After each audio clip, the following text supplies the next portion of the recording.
By the time you hit my age, odds are you've been touched by cancer, either yourself or someone close.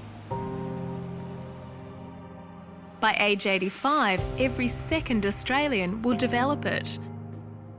But what if I were to tell you there's a medicine that may double your chance of survival and cause your own body to attack the cancer? It's exercise, but not as you know it. I'm here at a clinic where, in a groundbreaking move, people are being prescribed specific targeted exercises designed for their own tumour and treatment on the same day as they get their chemo or radiation. The evidence is so strong now that the cancer patients deserve this medicine. You've literally this minute come from chemo. Yep, straight from the hospital to here.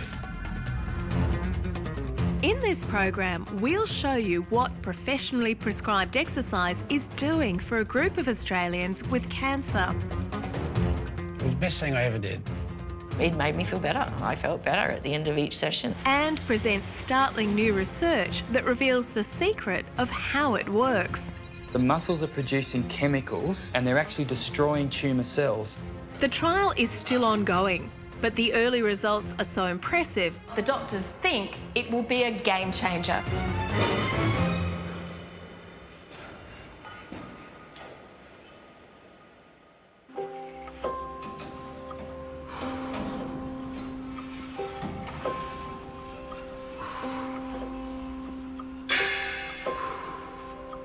This is our exercise medicine clinic here at the Cancer Care Centre. As far as I know, this is a world first to have that close to the actual chemotherapy, radiation therapy suites. The man behind this audacious new program, which includes a gym built inside the Cancer Treatment Centre, is Professor Robert Newton. To head radiotherapy today. Director of the renowned Exercise Medicine Research Institute here in Perth, Western Australia. A lot of our research is actually driven by the oncologists because they're working with the patients and they see what's happening. And they came to us and said, look, why are we actually waiting until these patients are so deconditioned and they're feeling so unwell, and then we try and rehabilitate them? Wouldn't it be a way better, much more effective approach if we actually intervene with the exercise at the same time that they commence their therapy? At the time, this team were already at the forefront of providing exercise programs for patients once they'd finished cancer treatment, with good scientific reason. We now have a growing number of research studies showing that if people hit a certain level of physical activity, which is relatively modest, to be honest, then they'll more than double their chances of surviving their cancer. In other words, they halve their risk of dying. But the idea to start the exercise program at the same time as starting punishing cancer treatment, well, that's still pretty radical. It was a little bit of a step into the unknown because chemotherapy, as most people would know, is a very difficult journey for the patient. And to put exercise on top of that, you know, is that a good idea? Will they tolerate it? Will it be safe? What about the muscle strength? How are you going with the gym work? To actually go against that mould and say to people, right, up you get, you're having chemo today, that's fine. Now we want you to get on an exercise bike and now we want you to start doing some weights. Because it is, a new concept. Yeah, of course we're all nervous about it. OK, 2 more reps, Margaret, and then you can have a rest. So push, push, push all the way. Convinced, though, they had a great team of oncologists and exercise physiologists on board, they began. One of their first recruits was Natalie. I was diagnosed with breast cancer on the 11th of February last year. It was already spread through my milk ducts in my breast, on my left breast. It was quite serious and it was quite advanced, so we needed to get on top of it quite quickly. Hello. Here you go. Yeah, ready? All right, you ready? I've got a 4 and a 6-year-old and a busy husband at work, and it just turned our lives upside down. Absolutely, upside down. Natalie knew to brace herself for heavy-duty chemo, but she never expected to be asked to exercise. At the time, I wasn't very fit and healthy anyways, so why not try it, you know? And so I did. I went along pretty much straight away as soon as I started chemo. Joined up, got a phone call, had to commit.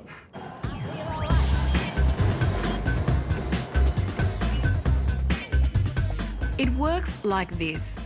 On chemo or radiation days, patients book in here to the in-house exercise clinic. In between, 3 times a week, they come here to Exercise Medicine HQ at Edith Cowan University, You've had that reconstruction, so we don't... all under the direction of a team of expert exercise physiologists. Effort, you breathe out. When I first met Natalie, she was struggling quite hard with her chemotherapy. It was hitting her hard, but she's such an awesome woman, determined to exercise whenever she could. Another 3 reps.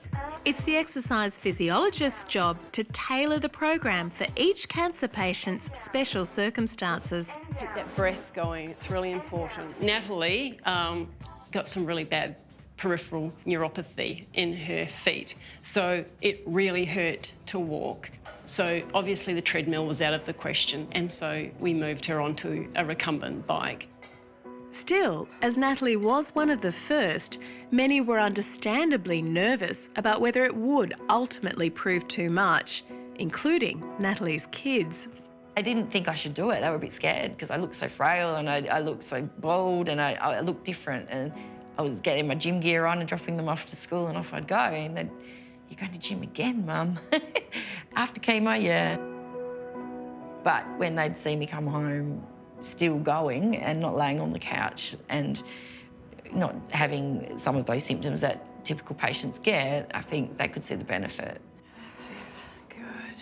Natalie often dragged herself in, but by the end of the session, she'd be feeling so much better than when she came in. And that's a huge change in an hour, let alone over 6 months.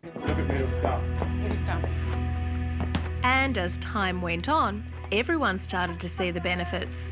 And believe it or not, it did. It made me feel better. I felt better at the end of each session. I walked out with that extra bit of energy, a little bit less fatigue. The nausea was curbed or kept at the same level. 3/4 of the way through her punishing treatment, Natalie even managed a 4-kilometre fundraising walk. It was hard and I was tired. Nobody wanted me to do it, my husband including. Said, it's just gonna be too much.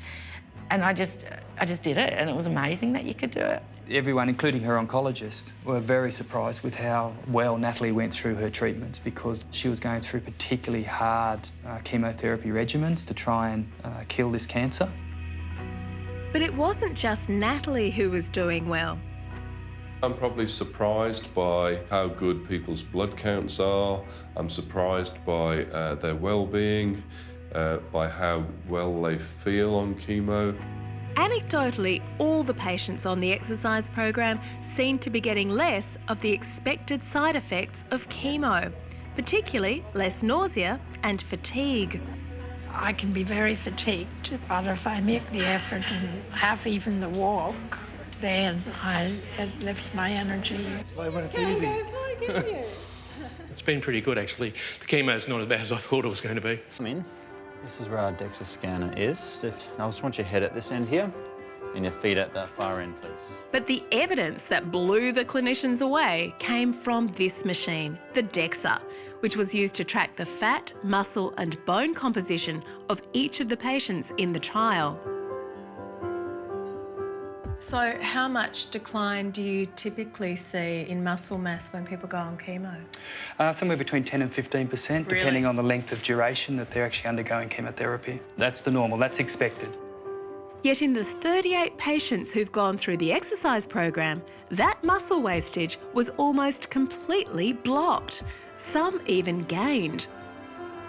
If we take Natalie, for example, she's actually, which is quite astounding, increasing her muscle mass over the course of her chemotherapy. And that's just a really fantastic outcome, because it not only improves their health and function, but it likely improves their capability to complete the full course of chemotherapy. That means they're much more likely to survive. We're really excited about this. I believe it will actually change the management of cancer patients. To understand quite how extraordinary this is, let's visit someone who had a very different experience of chemo. This is Science Show 2065. Hello, I'm Robin Williams. This is Robin Williams, known to ABC Radio National listeners as the legendary voice of The Science Show. And in the interests of full disclosure, he's also my long-term partner. You ready for your trip down memory lane? I think so. 18 months ago, Robin was told he had 2 large tumours in his bowel. Do you remember when that was? Oh, dancing. Yeah. That was the day after you got your diagnosis. The next day, the treatment steam train started. Gradually, you stop feeling like yourself. Your body is not yours to control. You kind of get smaller. Literally smaller, of course, because the effect of the chemo was, for me, surprisingly, for them as well, devastating. I was then with a colostomy bag and I was losing weight. Along with the weight loss came damage to the peripheral nerves, which meant he kept bumping into things, and a rapid loss of Robin's ability to run, which he'd previously done daily. At one point, I remember I couldn't even walk around the block. How much weight did you lose in the end? I was just over 85 kilos when I started, and I was 59, under 59 at the, if you like, the base of the experience. And It's a you walking cadaver. Yeah, that's why I took a photo. Robin was hospitalised for 5 weeks, and his chemo had to be terminated 2 months early. Though Radio National listeners will be pleased to note, he still insisted on making The Science Show. The first ever computer program. I did things from the hospital bed. We never missed a program. It is a personal... Robin's experience was particularly bad, but it does help show why the fact the patients on the exercise trial are maintaining their muscle mass is so significant. A scientific paper is currently being prepared. The benefit in terms of muscle mass is absolutely extraordinary, because we know that there's no pharmaceutical intervention that can actually stop that decline in muscle mass. The only thing which will do that is highly targeted, prescribed, tailored exercise. It certainly appears as though something here is working, which begs the question, how? One likely mechanism is pretty straightforward. It's all about blood flow. One of the troubles of getting chemo into a tumour is that tumours often have a really poor blood supply. But exercise increases blood flow, potentially allowing more chemical to get inside the tumour where it's needed.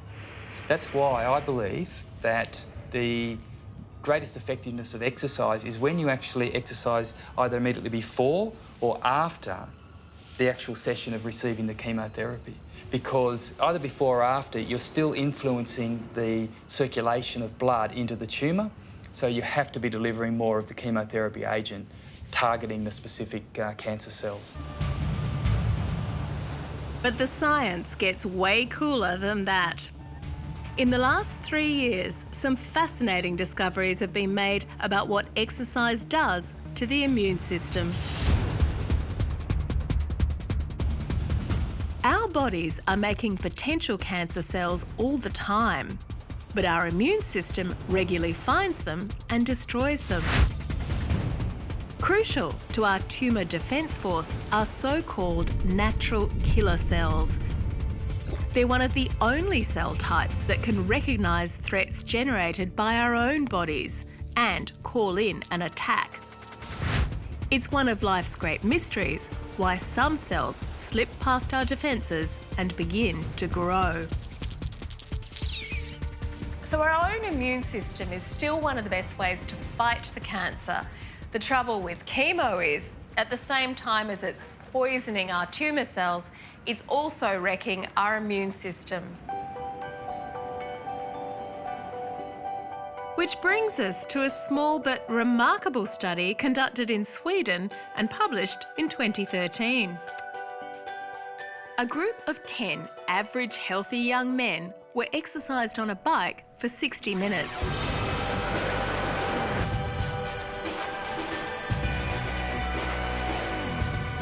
Their blood was taken before the exercise and also straight after.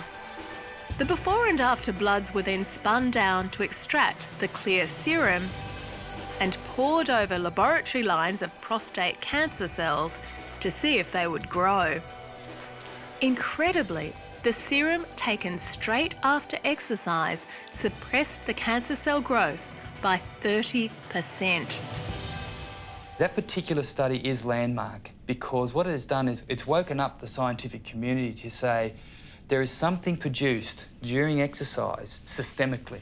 So the muscles are producing chemicals which are going to all parts of the body and they're actually destroying tumour cells.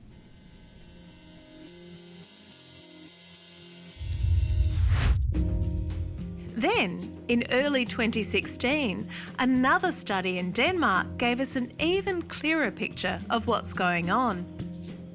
The study involved mice with cancer. They were split into two groups. One was given unlimited access to a running wheel, the other was not. And just to be thorough, the researchers tried this experiment in 5 different kinds of mouse cancer models, from lung cancer to liver cancer to melanoma. You can see clearly here what happened.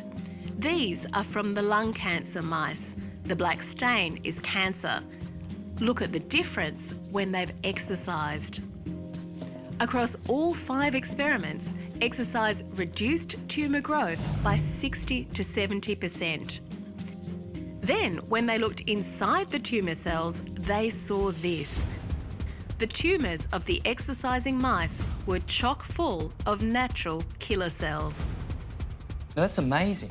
What is changing in the body through exercise that makes these natural killer cells more active, be able to seek out the tumour and then attach to the tumour and destroy it? The result would be striking enough, but the Danish researchers went much further. They were able to demonstrate how exercise did it, what sort of signal it was releasing to make the natural killer cells attack the cancer. First signal, adrenaline. Adrenaline, produced during exercise, activates the natural killer cells to be released into the bloodstream. They're now primed for surveillance and looking for a target. That information then comes via the muscles. Exercise causes muscles to release a chemical signal called interleukin-6. Interleukin-6 not only seeks out the tumour cells directly, informing them to cease and desist, it also tells the natural killer cells what to target. There are many other physiological mechanisms involved, but this study shows so clearly exactly how exercise can upregulate the immune system and make it better at fighting cancer. The exciting thing is that it's actually the body generating its own chemotherapy, if you like. It's generating its own anti-cancer drugs.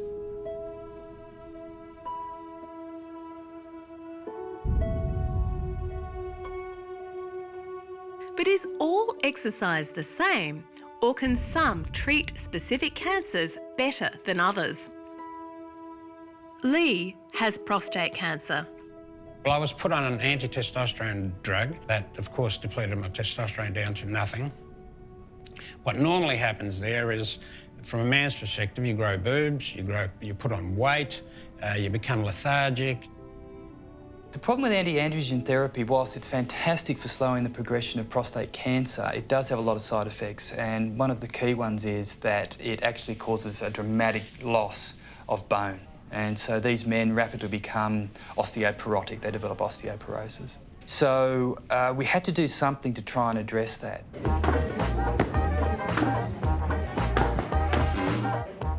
7 years ago, Professor Newton's team took a group of men who were on anti-androgen therapy and prescribed them 3 different types of exercise. One group of participants did aerobic exercise only. Another group did aerobic exercise plus resistance training. The third group did resistance work plus jumping.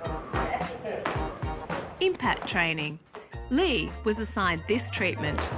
So this was quite radical, to have men in their 70s and some in their 80s actually doing jumping, bounding and skipping. I didn't want to do it to start with. I thought, nah, stroke. Anyway, I decided that I'd go ahead and try it. It was the best thing I ever did. How's that? That was hard.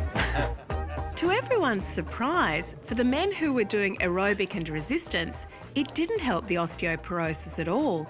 They still lost 3% of their bone mineral density in 6 months. But in the jumping group, the bone loss was prevented.